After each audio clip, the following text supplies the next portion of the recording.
guys, I'm Maddie.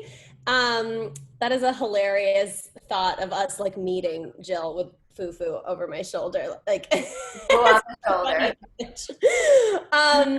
I'm so happy to be here with all of you and to meet you all. Happy first day of On Camera Week.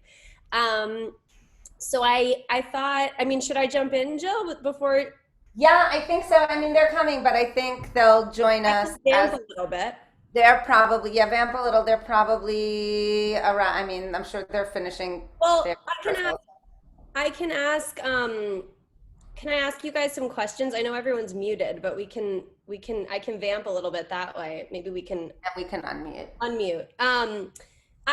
So I'm going to talk to you guys a little bit about my story, my journey into Hollywood, and how I got to write for TV, and what I think about the industry, and lots of different things like that. How to write a pilot. Well, first of all, does anyone know what a pilot is?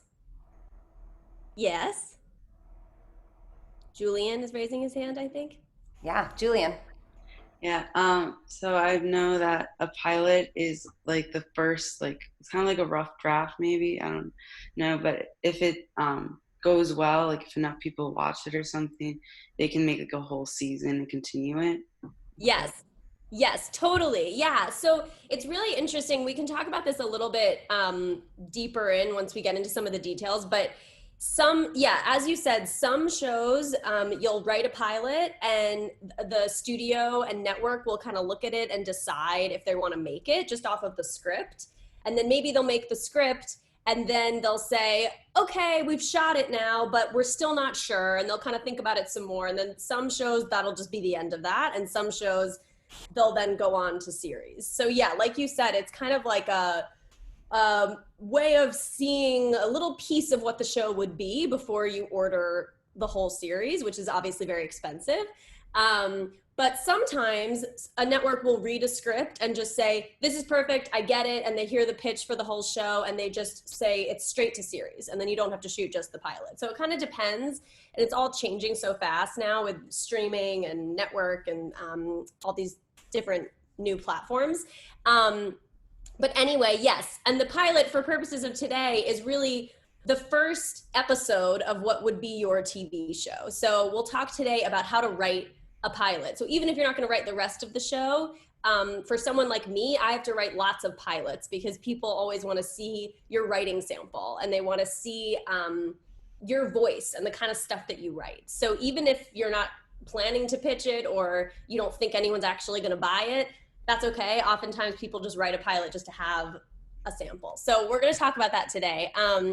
But one other question I had was I'm a little out of the loop of like what you guys are watching on TV because I'm old now. Do you guys want to just call out any of your favorite TV shows that are currently on the air or used to be? Yeah. Mariana? I like 90 Day Fiancé a lot. Even though it's like a reality TV show, but it's not really a TV show. Well, yeah, even reality is so scripted these days, which is like a whole other thing. It's so interesting. That's awesome. Savannah, sorry if I say your names wrong. I like Just Add Magic. Which one? Just Add Magic. Just Add Magic. Okay, I've heard of that. I haven't seen it, but I've heard it's great. Raya? It's Ria, and I'm watching Liv and Maddie right now, and like I'm watching it the third time right now because I love it. Amazing, amazing. Okay, Sophie? I don't know if this counts as a reality TV show, but Survivor. It totally counts. I mean, reality is, those editors and those writers are brilliant. They make it seem so real, but it's all scripted, I think. Raga? Yeah, you said it right. I really haven't watched this show yet, but a lot of people have watched it, and it's on Netflix. It's called The Greenhouse Academy. I've never even heard of that. There's so many TV shows, it's like impossible to keep up. I'll have to check that out. Isabel? She just said Greenhouse Academy. She says she's never watched it. Well, I have watched it, and it's my favorite show. Oh, okay. Good to know. Gilly? Yeah, you pronounced it What, say it again? Yeah, you pronounced it right. Oh, Dilly. Okay, Yeah. good. I'm watching Jessie again. Jessica. I don't even know any of these shows. All right. You have a lot of research to do, Matt. I mean, okay, I think that's good for now. Thank you guys. I wanted just a little bit of an understanding, but I think I'm going to talk a bit and then we'll save questions for the end. So if you have more thoughts or questions about if there's shows that I'm talking about that you've never seen or heard of, just don't worry. Well, maybe raise your hand. I'm going to mention Gilmore Girls. Has anyone seen Gilmore Girls? Oh my God, I'm so old. Oh my God, you have to watch Gilmore Girls. That's your homework. Gilmore Girls. Write that down, everybody. Watch Gilmore Girls. Lesson number 1, watch Gilmore Girls. I've heard of it, but I've never watched it. All right, write it down. Gilmore Girls.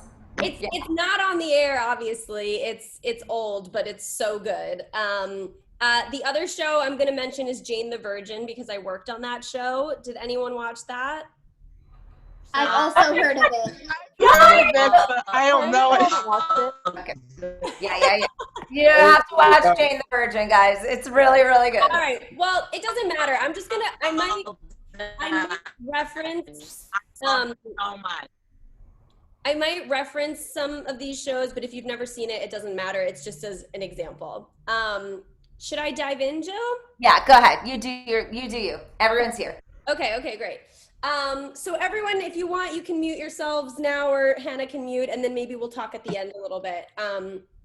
But okay, yay! So, okay, yes, Jill mentioned I started at PGT when I was 7. I did PGT age 7 to 18. I was pretty obsessed. I did most PGT summers, and I wanted to be an actor. I wanted to be on Broadway. I wanted to be in movies, the whole thing. And then somewhere along the way, I started falling in love with writing, and it was really interconnected for me. I've said this before to Jill, but it's like sometimes, when you're in a play, you'll be asked to write a character bio where you kind of try to understand the character from a deeper place than what's just in the play, and try to understand, like, maybe it doesn't say in the play where they were born or what their parents were like, but you write it and you try to figure it out to understand really who they are and why they do the things they do. And I started doing that for every show, every musical. I was obsessed with that part of the process.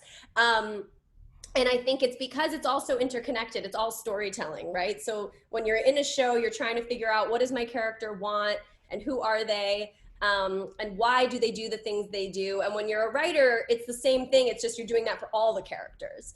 And you're trying to kind of weave them all together. But it's really the same things I loved about acting is what I love about writing. So if you're interested in acting, you might not even know yet that you're interested in writing, but it might come later in life. And I don't act anymore, but I do feel like all those skills help me so much as a writer. Like sometimes I'll be writing and I'll literally like be acting it out, like my face is so weird, and I'll be like, because I'm just like feeling it. So it's all very, very connected. So then I went to GW in DC for undergrad, and I studied dramatic literature, which is like English and theater combined, which I loved. And basically after that, I was like, I'm going to go to New York. I'm going to be a playwright. That's what I love to do. I love theater. That's where I come from. And everyone just kept giving me the advice, go to LA, go to LA. They were like, everyone kept saying, New York has Tony Kushner. They don't need you. But in LA, they need you, because this was 7 years ago. It was like the middle or beginning of the TV golden age. This was, I don't know if you guys have heard of the shows Mad Men or Breaking Bad, but these are the shows that really like kind of lit up the TV industry and made it this more cinematic, almost like literary medium that everyone was talking about. And they were looking for young writers, young women specifically. And so everyone just kept saying, go, go, go. And I was like, okay, fine, I'll go. I'll check it out. I didn't really think I would like it. I thought I'd come home, a couple months. I moved there 5 days after graduating, and I was like, let me just see. I slept on a friend's couch. And I loved it. I fell in love with it. I started working as a writer's production assistant on a TV show called Rain on the CW. This was a million years ago. but that basically you just like get coffee every day for the writers, and you get them lunch, and you do anything they ask you to do. But I just loved it because I was learning so much. And then I went on to the show Jane the Virgin on the CW to be the showrunner's assistant.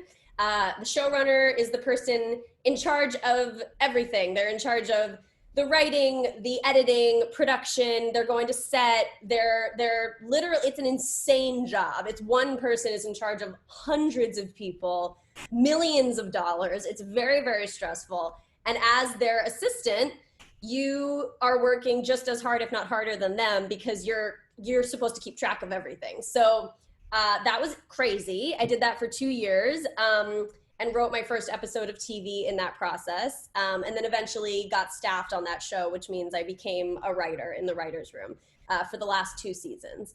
And then I worked on a show called Good Trouble on Freeform last year, which was really, really fun. And now I'm developing my own stuff, which is really cool. And I think later you guys are talking to, or some of you are talking to Jeremy Stern. So I'm actually developing a pilot right now with Jeremy, who's a producer in LA. So it all comes full circle. So that's kind of my story.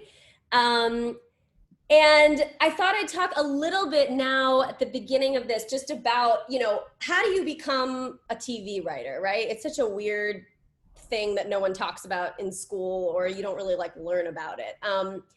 What I always say to people, there really seems to be 2 tracks. There's the assistant track, which is what I did. And that's really for people who come out, they're young and hungry. You don't have to be young, but hungry, ready to dive in.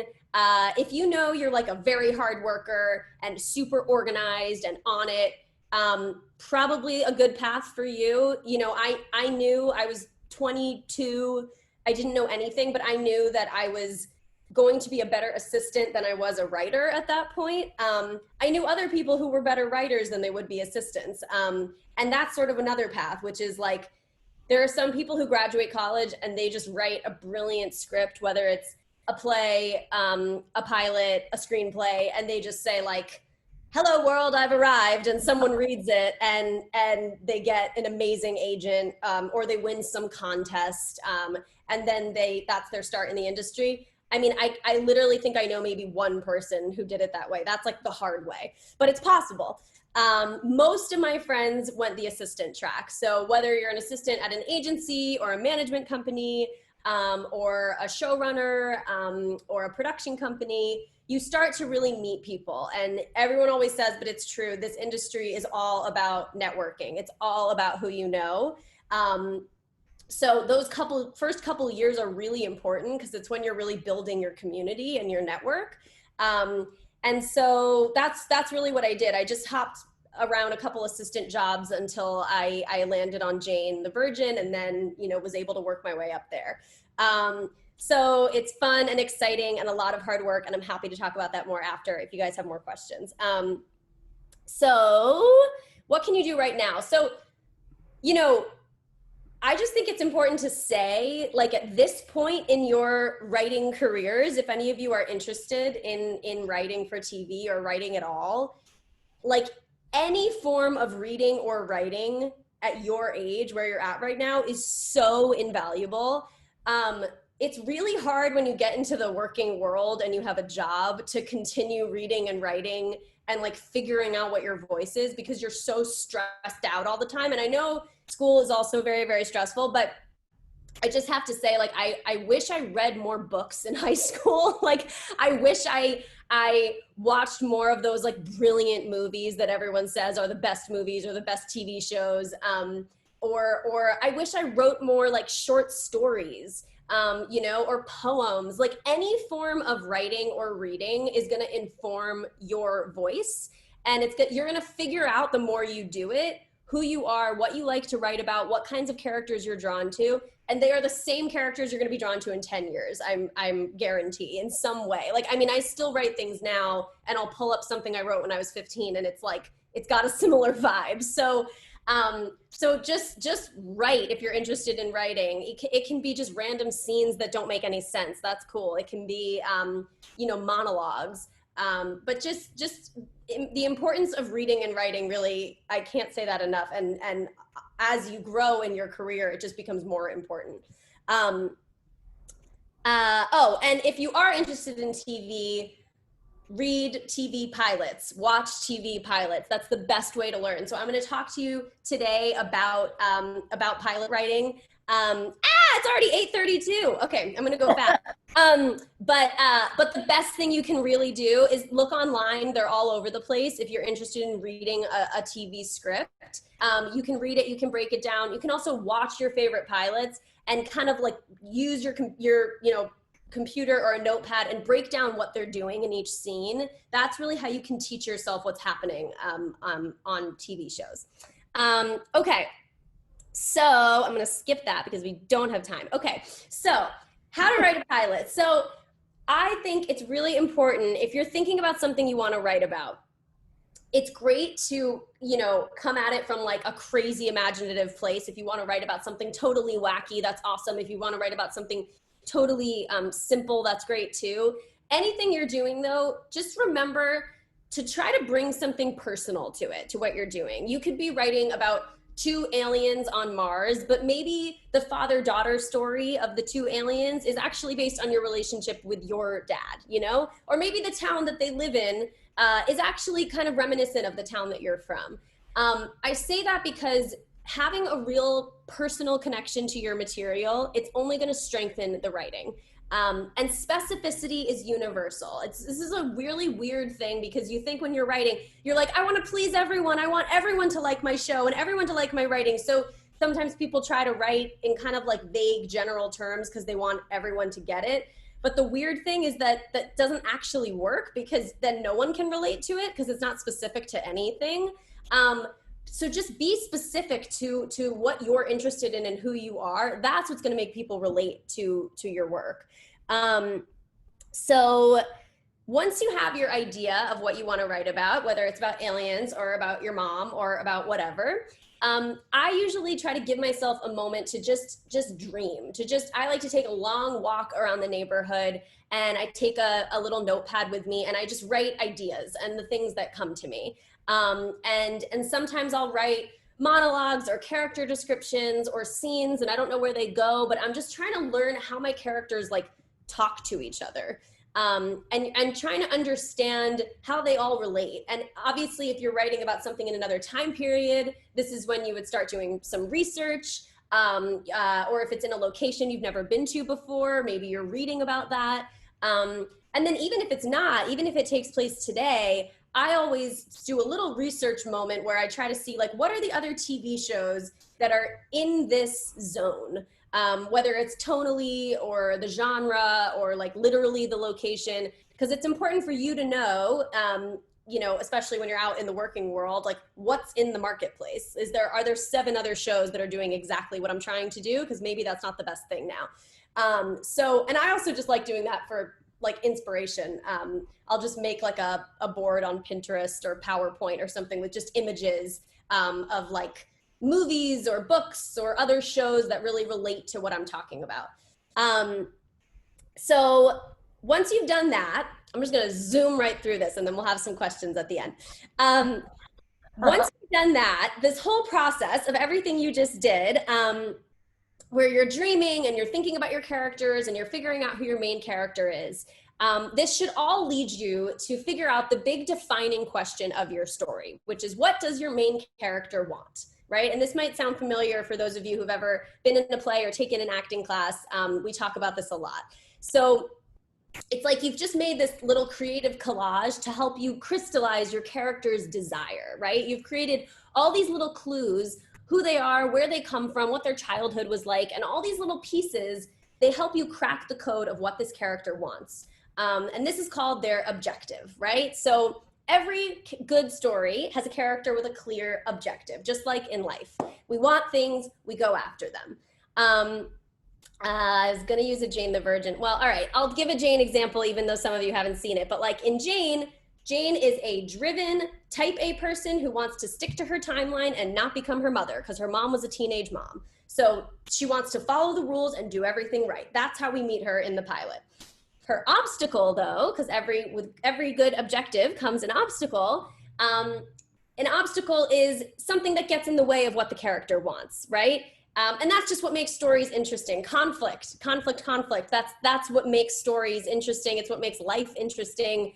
Think about it. If you're watching a TV show and a character wants something and then they get it, that's the end of the story. It's very boring. So in anything you watch, if you notice the conflicts all over the place, you will see that's what gives it interesting turns. That's what makes things spiral out of control. That's what gives you good story.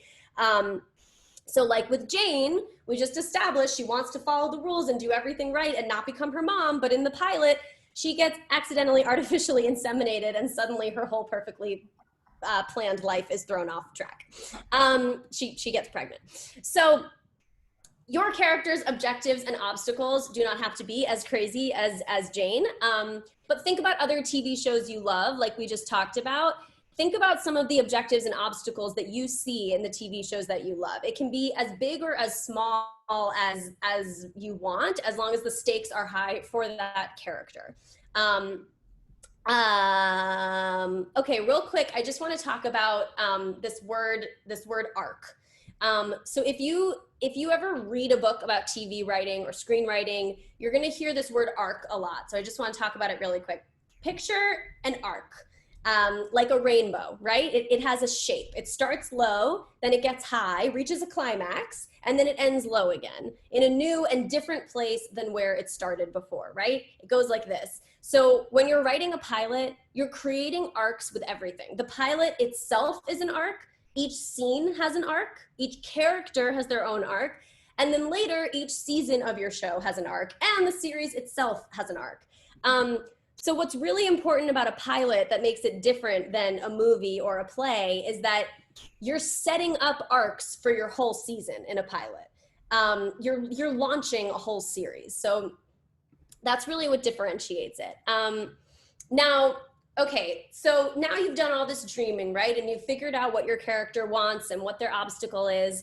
So this brings us to your main story of your pilot, right? So if you've read any like classic books on any of this stuff, you'll hear, or if you do read, you'll hear these basic terms: setting the table, inciting incident, climax, conclusion. So real quick, I'm just going to talk about some of those things so you know what they mean. So setting the table means setting up your main character and her life, right? What are her given circumstances? Where does she live? Who are her friends? You just want to sort of set the table so that we understand what the status quo is for this character, right?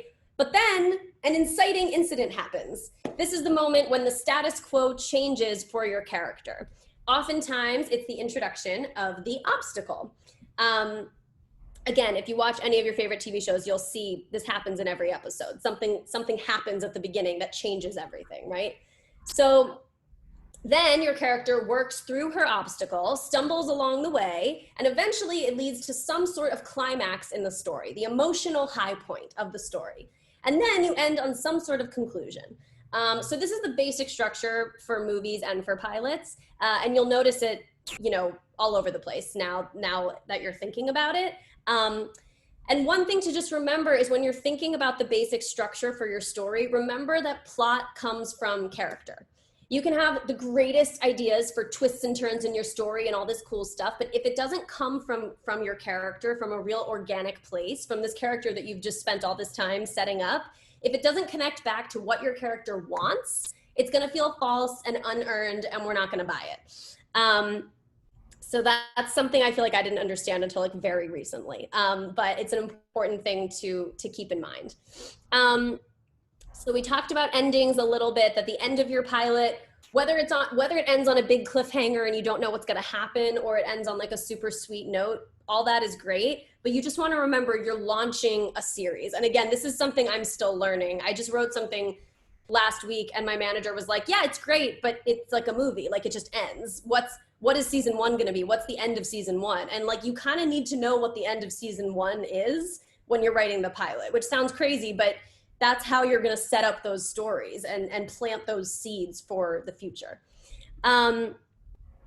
So then after you've done all of this, at this point, you would write an outline and then a script to see how all these pieces work together. If we had more time and if you have questions, very soon, I would talk about how some pilots have just one main story to them, and you're really following one character through every scene. Some pilots have like 3 different storylines. If anyone's seen the show Friends, that show always has 3 storylines, right? You've got Monica and Chandler, then Ross and Rachel, and then Phoebe and Joey. You're constantly bouncing between the 3. And then some shows, like Jane the Virgin, have like 7 stories. So it just depends on what feels right for your story, and there's no right or wrong. But at this point, when you're writing your outline and your script, it becomes really important because this is when you're blending all those stories together. Okay, one quick little rule I just want to say because I love it is the therefore but rule. So when you're writing your pilot, you really want to feel like, you don't want to feel like all these scenes are just like a series of cool things that happen that don't actually interconnect with each other. You want to feel like everything is a chain reaction, like your pilot is a bunch of dominoes and things are escalating, right? So the therefore but rule means that in between every single scene you write, you should be able to say the word therefore or but. And if you can't do that, then something's probably wrong. So for example, Maddie taught this class on Zoom to PGT camp. Therefore, she felt amazing for the whole rest of the day. But she realized that she misses theater so much, therefore she had a panic attack, whatever. So like it all interconnects and one thing leads to the next. And when you're looking at a scene, you should feel like this is the only scene that can come after the scene that was there right before it, So that's just a little trick rule that we talk about in writers' rooms a lot of like, is there therefore but there? And I just like it. Obviously, there's exceptions to all of these rules, but I find that one very helpful for me personally. Okay, well, at this point, I was going to talk about what happens after that. You've written your script, right? How do you get it on TV? What happens when you're actually in a writer's room?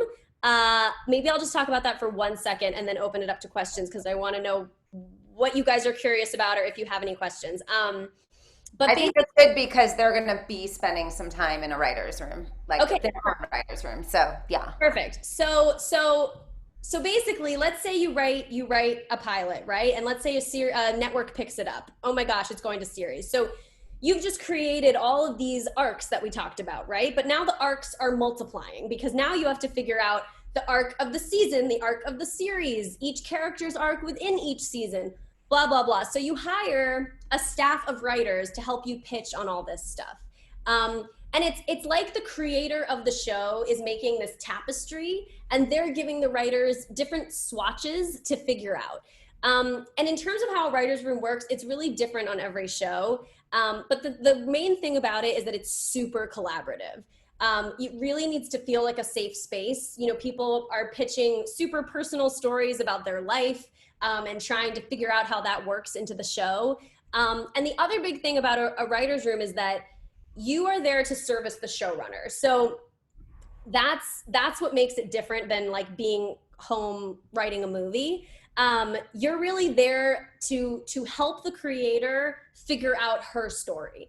And so the creator might come in and say, okay, I know that in this episode, these 2 characters are going to get in a big fight and this person's going to die, but I don't know how that happens. And now I have to go to editing. And so then she leaves and then you're in charge of figuring out with the, 7 other people in the room, okay, we know it has to end with this person, dying, but like, how do we get there? And what are the steps and how do we make it the most fun? On Jane the Virgin, it was a lot of like, what's the most fun version of that? On another show, it might be like, what's the creepiest version of that or whatever it is.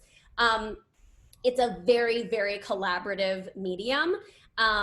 And it's like there's like a ping pong ball that's bouncing between all the writers. So someone says something and that might not be quite right, but then that makes someone else think of something. And then they say that, and then someone else adds a joke and then boom, the scene is figured out. It's like your one brain. And it's really, really cool when you work with a group of people for like 5 years because you get to know each other's strengths and weaknesses. And you can say like, Maddie, you go figure that out. And this person go figure that out. And it's really, really, really fun. And one other thing just to note is that in TV, the showrunner, it's really a writer's medium. The showrunner is the person in charge. And in movies, the director is the person in charge. So if you really want to be a writer, TV is the place to be because that's where you have all the power. Okay, that's kind of an overview. Should I talk more about writers' rooms, Jill, or should I open it up to questions? Hannah, what do you think? I guess let's see if we have some questions. And then if we get through a few of them, we could jump back into writers' rooms. Okay. I feel like some people were raising their hands and I was not paying attention. Yes, Raga. So it's kind of a question, but a question from your show. It's not like an important question. It's just like a fun question that like I want to know. So you worked on Jane the Virgin, right? Yeah. So have you like so I think there are two twins there, like the main twins. I think they were Vanessa Merrill and oh yeah. Have you met them? I think like once on set very briefly. They were very sweet. Yes. Yeah, I think they have a YouTube channel. Oh, really? Yeah. It's called the Merrill Twins. Yeah, I watch them sometimes. That's hilarious. They are really, really funny. They were hilarious in the show, and that's so funny. Good. I'm glad they're doing well. Julian? Yeah, Hannah, can you? Yeah, that's good. You tell. Yeah, I'll moderate. Absolutely. Yeah, Julian. Were you in the middle of like a project and like then Corona happened? Like, did you have to stop or like, did you keep working? I actually was developing my own stuff anyway when Corona happened. So I actually lucked out because honestly, my life was like exactly the same as it is now, which is just like I was home in my pajamas all day writing. And like the only difference is that if you have meetings like with production companies, you have to like drive across town and like look cute to like go to the meeting. And now it's all over Zoom, which is like lovely. So no, I wasn't. And the only difference is that it's a weird time to sell a TV show right now because everything is just so bizarre. So that I'm feeling that for sure, but it actually doesn't change my day-to-day life. And my friends who were in writers' rooms, they're all doing it over Zoom, which I hear is really, really hard. But they're all continuing. So that's cool. Yeah, I wanted to know about that too, because this program was gonna launch this summer in person, and now we're doing it online. So we're feeling that with the shift, and Maddie and Jeremy, who you guys will meet this afternoon, who grew up at PGT too, sent me a screenshot recently of them pitching a show via Zoom. So like the industry is continuing as you guys are going to this week in this new right. So like this pivoting, as we're all doing temporarily, like how the industry is continuing regardless. So writers' rooms are happening virtually. They're happening. I mean, I hear it's different. I think some people are better in a room in person than they are on Zoom, obviously. Sure, it's missing something, right? But yeah, I mean, I also think it's a good opportunity to like kind of find different ways to be valuable in the room. Like, I feel like for me, when I was a first staff writer, I was really intimidated to talk in the writer's room because there were all these upper level writers who were saying all these brilliant things. And I was like, I can't contribute anything. And so then I would come home at night and I would really kind of take the stories home with me and think about them and write in my computer, just like different ideas. And I would come the next day kind of prepared to say those things. And that was how I was able to do that. And I think with Zoom, it probably lends itself to that because you can probably like check out or like, take a minute to sort of be more introspective and then come back as opposed to being in the room where you're like in the hot seat. So I wonder if some people like it better. But yeah, I mean, it's definitely, the industry is definitely continuing. Yeah. Awesome. We've got a question. We've got a question from Chloe. Okay. Hi. Okay, first of all, I just want Oh, Chloe, you're having so many technical difficulties today. I love Jane the Virgin, and I think it's a great show. No, that's so sad. Should I type it? Yeah, why don't you type it in the chat? Yeah. We're getting some technical glitches all day from you today. I wonder if it's just the room you're in. Oh. Yeah, that's okay. You're so cute, Chloe. Oh, there's all these things in the chat. Who knew? Yeah. Disney Plus is great. Love Disney Plus. Oh, okay. Any advice for building an acting reel? Oh gosh, no. I have no advice for building an acting reel. Chloe, that's a great question for Ashley, who might have some, right, Hannah? Who might? Yeah, absolutely. I mean, I can say that when you're working on a show, when you're casting, if you ever are looking at a reel, the biggest thing for me is like, you just don't have time. Like you have to decide who you're casting in like 5 seconds. So it is helpful for a reel to have just so many different, versatile versions of who you are, so that people can say like, okay, I see she has like a Southern accent here, but like, can she do it just in a New York accent or whatever? Like, it's just nice to be able to flip through and kind of see, as opposed to sometimes I see reels that are all kind of the same. And then I'm like, she might be a great actor, but I just don't know if she can play like this specific part. So I do see that, on the other side, if that's helpful. Awesome. Yes, Sophia. So when you were in like movies, like how do you remember like all your lines and sentences that you have to say? Well, I was never in a movie, sadly. But I was in lots of PGT shows. And I did some stuff when I first moved to LA, but remembering lines, I mean, Jill could probably speak to that better than I could, but it's really just a muscle. I think that you just get used to it. You do it a couple times and then you get better at it. I still remember my lines from being in Romeo and Juliet at PGT 15 years ago. I think it just kind of you just get better at it the more you do it. And at a certain point, it doesn't feel like you're remembering lines. It just feels like you're becoming the character. I think that's the hope. And Julian, yeah. If you like didn't work on like the Fosters and you had to do like Good Trouble, or if you did both, like did you have to watch it to know like where to start? So yeah, the show I worked on, Good Trouble, was a spin-off of a show called The Fosters, which was on for 5 years before I started.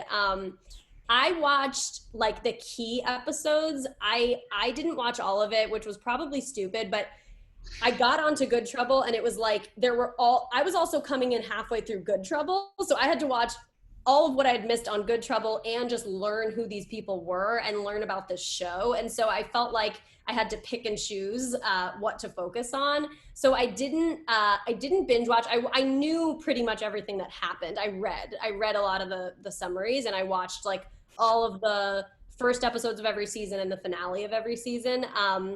I probably, in hindsight, wish I had binge watched it at night, but it's like at a certain point, your brain is like on overdrive when you join a new show. And so at night, you just kind of need to like chill a little bit.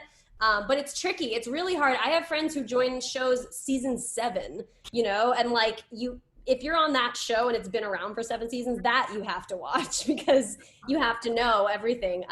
So you do have to love TV a lot to work in it, for sure. Awesome. We have a question from Lucas. So like when you book or when a cameo comes on set, for example, in Jane the Virgin, Britney Spears, does it like you just give them like how do you implement them in the story in like a way that makes sense but doesn't like damage, because they're a public image? So how, I'm sure it's very delicate writing lines for them or putting them in any sort of situation at all. So how does that work? Totally. Yeah, that's a great question. With something like Britney Spears, that was obviously figured out before we ever went to her about it. It was like, okay, oh my God, how great would it be if Britney would do the show? Like, she is perfect for this specific scene. This is why she's perfect. This is how we would write her in.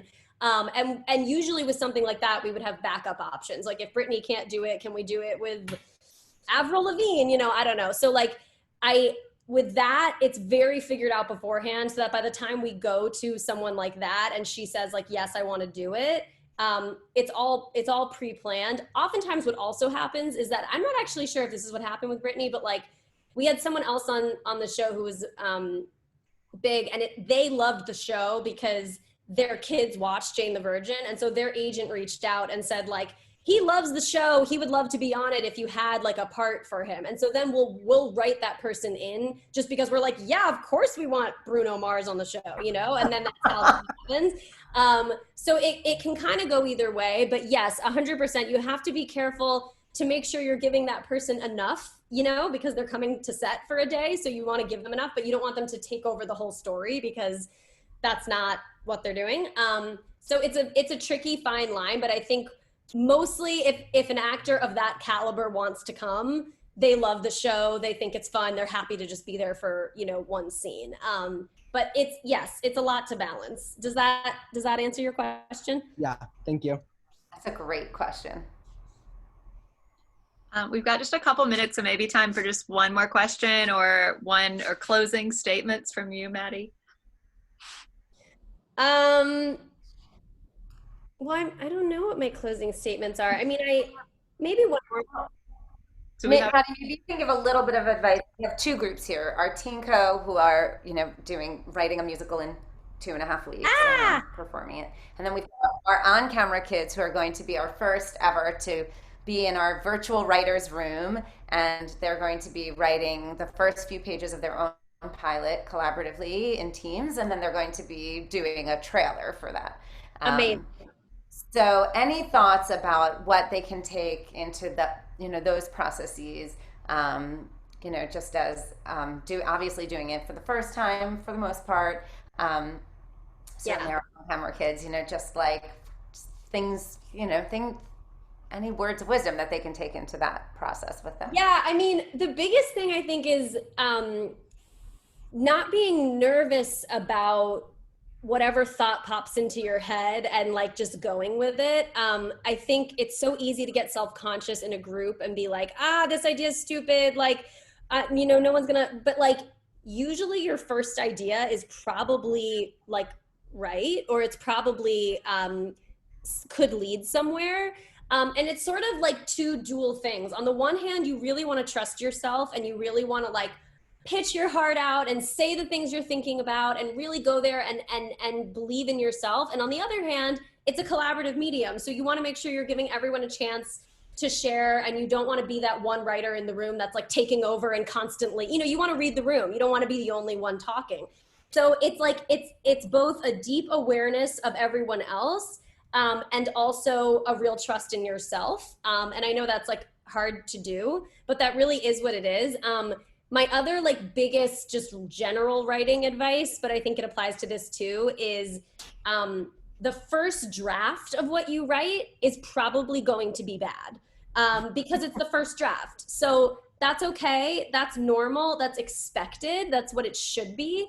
That gives you something to edit. It gives you a place to go afterwards. So if you write your first couple pages of your pilot or your musical or whatever, and you read it the next day and you're like, this is horrible. Like, yes, it's supposed to be. Don't think like, I'm a bad writer. That's just how it works. And even if you are Aaron Sorkin, that's how it works. I don't know if you know who that is. But even if you're the top tier writer, that's how it works. Everyone writes a bad first draft, and then you refine and you keep writing. Writing is rewriting. Everybody says that, but it's so true. It's really all about going back and saying like, you know what, this scene doesn't make sense, but this line is exactly what the character needs to say at the end, or whatever. And then you scramble it up and you figure it out. So writing is rewriting is what I would say. Does that help? Yeah. And then I would just say the last thing is like, what's like your biggest takeaway that you've learned in your last few years as a writer? Like, what didn't you know when you were 15 and writing for fun that you know now that writing is your actual career? Who would have thought that writing would be your career? You'd get paid to do it. Totally. But now that it is, like, what's something you know now that you didn't know then? Yeah, I mean, I think that when I was younger, I really thought it was all about like the quippy dialogue. Like it was all about the fun lines and the fun jokes. And like that is part of writing, but a lot of writing is math. Like a lot of writing is looking at the whole thing and being like, okay, this is a puzzle. So I have this cute scene over here, but like what is it doing? What is it? How does this change the characters in any way? How does this lead to the ending that I want? You know, so much of writing is structural, and it's about plot, and it's literally math. Like we write it in the writer's room, we'll write beats of scenes, or we'll write scenes on index cards, like one sentence per scene of like, this is the scene where Jill and Maddie you know, get in a fight and then hug about it. So that would be one index card that goes up there. And then you have all these different cards that make up your pilot. And then you look at it and you're like, this doesn't work. And you re-scramble the whole thing. And so the actual writing of the dialogue is like the last thing that happens. And that's just sort of like, that's just like assumed you're just gonna do a good job at that. And so it's interesting because so much of being in a room is really about the structure. And same thing of writing your own stuff. You'll realize as you start to write, it's math. And so that was definitely one of my biggest. And the other thing I realized is like, you have to be able to throw out scenes, and it's so hard because you write something and you love it and you think it's the perfect thing, but then you realize it's not actually doing anything for your story, and you have to be able to throw it away, which is really, really, really hard, and still is really hard, but is a very, very important thing to understand. Otherwise, you're keeping stuff in there that doesn't actually do anything. But isn't it so much like what you learned as an actor when you were little? Like you think it's all about the like fun, but so much of it is learning the harmony and reading your part, and take it again. And also so much is like letting go of a choice that ultimately didn't work, even though you loved it when you came up with it. 100%. Right? So like it's really learning those same creative lessons over and over again. 1,000%. Yeah. 1,000%. And I am 1,000% a better writer because of the years I spent learning how to be an actor. 1,000%. It's so connected. Yes, totally. Maddie, thank you for being here at camp today. Thank you, guys. Love having you. Guys, I want to say a couple of things. Number one, if you have more questions for Maddie, I can find her for you. So you can always get questions to Maddie through me or through Hannah. We're happy to pass them along, and I'm sure I can speak for Maddie when I say I'm sure she'd be happy to answer them for you. So if you think of them after today or even later this afternoon, I'm